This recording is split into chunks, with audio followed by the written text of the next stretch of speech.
Hi everyone, this is Anna, the mother-in-law. Today is August the 24th, less than 2 weeks before law school starts. In today's video, I'm talking to you about what I've done to help me to make the law school choice and get ready for law school.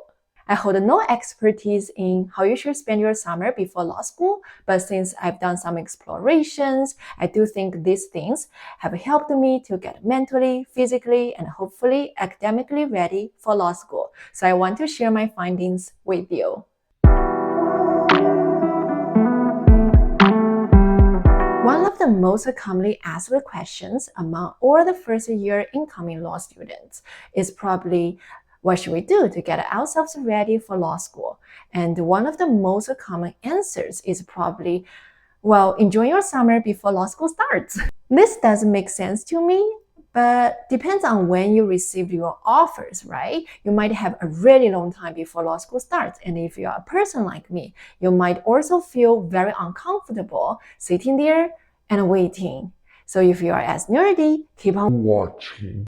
The first thing I'd mention is to chat with upper year law students and lawyers, because they have the first-hand stories to tell from their living experience. So I believe no one can know better than them regarding law students' life and the legal profession. I met most of them through LinkedIn. It's actually not as awkward as you might think to send them a connection invitation and initiate a cold conversation. Actually, I met lots of amazing people there. They are so friendly and helpful. They're just willing to share their experience with people like you and me and help us out. I scheduled phone calls and even some Zoom meetings with some of them. And we discussed about things they wish they'd known before law school, work-life balance, and how they made their decisions regarding which area of law to practice and which law school to attend. Those are wonderful conversations, and I think they definitely help me to be mentally prepared for what's ahead of me.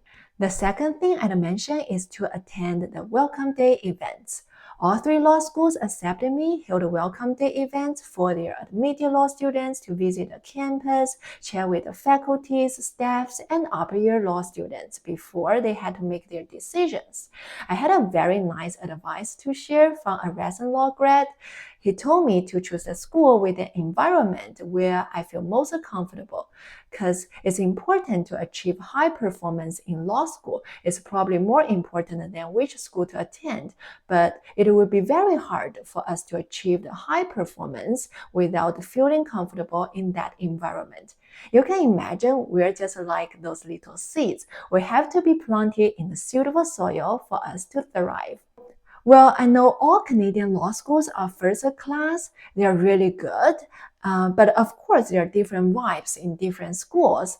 And I really wanted to feel that vibes. And I know I wouldn't be able to feel it without being physically there. So we decided to visit all three schools with my son. I'm sure he enjoyed the road trips. I loved all three of them, but when it came to Western, there's just something special about it, because it was my first time visiting Western since my graduation in 2019. I had this feeling of homecoming, and it made me feel really relaxed. I had a wonderful chat with everyone, and I also loved the neat and supportive student community there. In the evening, I was also able to meet up with my previous supervisor from Faculty of Education. We had a hot pot together for dinner. Everything added up just made it such an amazing day. I think that day played a big role on my decision making to accept Western's offer. I firmly accepted Western's offer back in March, so it was still quite early. I still had 6 months to September, so I decided to keep my brain active by doing some readings and paying attention to things happening around the world and the training debates. One of the books I've read through this period of time is called The Law School Book, Succeeding at Law School. It's actually one of the 2 recommended pre-law readings suggested by Western University. I loved this book because it covered a lot of topics from law school applications, law students' life, the courses at law school, to basic introductions to Canadian legal system, the history of it, and the philosophy of it. Literally everything.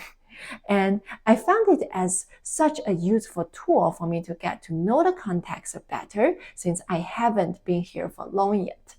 People can't stress enough about note takings and writing summaries at the law school. And I've been outside of my undergrad for many years now. My undergrad is also from China, so I thought it would worth the time for me to looking around and finding an effective way for me to take my notes. I've learned some techniques from other YouTubers and did some try-ons by using some dance chapters from the book I've been reading, hoping this effort will help me to adjust to law school better. If you're a parent like me, the most important thing we have to do before law school starts is probably sorting out our supportive systems. And I know this is true because I've been helping so many parents in the past few years, and this is the one single topic I've discussed with all of them, their supportive systems.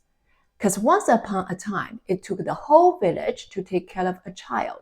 I think it's reasonable for me to imagine it would be extremely hard for me to do law school without any sort of help with my parenting responsibility. I got my rental lease back in June and registered my son at a public school around the area.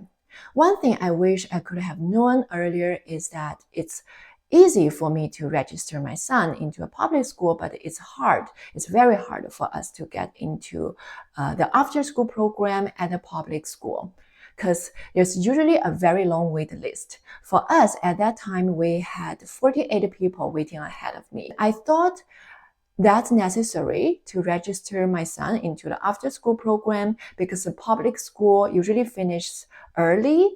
Like for my son's school, it will finish around 3:30.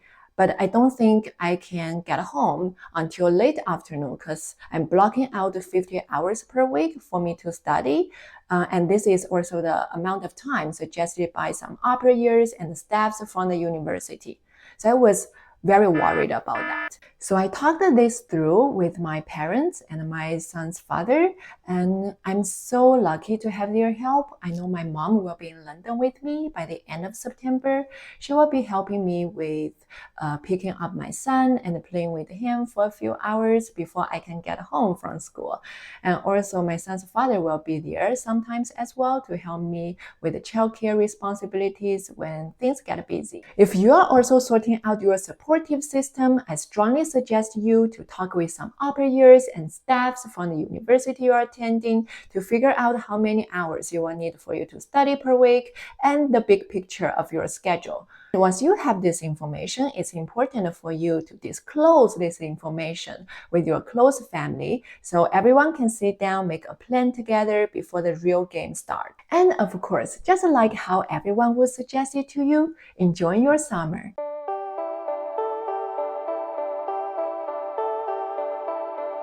For me, it means spending time as much as possible with my family, especially with my son. So we visited Asia for 6 weeks. We went to China and Cambodia because we have family in both countries.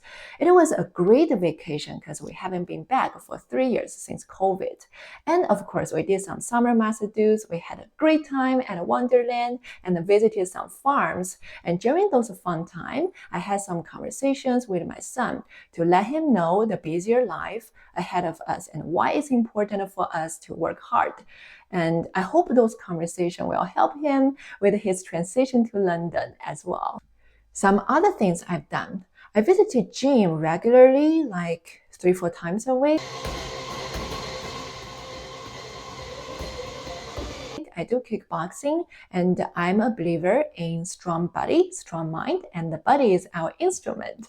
So it feels really good to get those muscles worked out.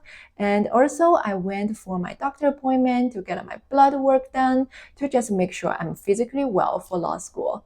That's probably everything. Wow, that's a lot. If you're watching this, I hope you will succeed in your journey, and don't forget to subscribe and follow along.